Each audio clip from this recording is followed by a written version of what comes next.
យើងមនុស្សចាស់ហ่าដាក់លាជាមួយនឹងទឹកក្តៅទឹកត្រជាក់ឬក៏ជាមួយនឹងទឹកដោះគោស្រស់អីក៏បានដែរប្រិមិត្តចាយើងដាក់កែច្នៃទៅតាមនឹងទៅដាក់ជាមួយនឹងទឹកភេសជ្ជៈសុខភាព ABC ក៏បានដែរមួយកំប៉ុងនេះគឺមានចំណោះ500ក្រាមចាដែលលោកគ្រូចាអេខំប្រឹងស្រាវជ្រាវមក3ឆ្នាំជាមួយនឹងកូនរបស់លោកគ្រូដុកទ័រមេអញ្ចឹងប្រិមិត្តអាចកំងទិញបានមួយកំប៉ុង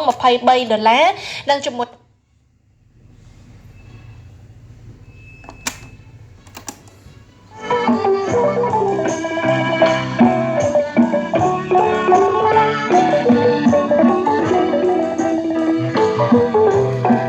ការស្រង់ក្រពុំមុំឡើងក្បាលទឹកជំនោកដាក់បងមកស្រាញ់ត្រជាងចិត្តបងបារម្ភនឹងស្រងហូរដាំងខ្លាចតែនួនអ្នកស្រីអូនប្រែចិនដា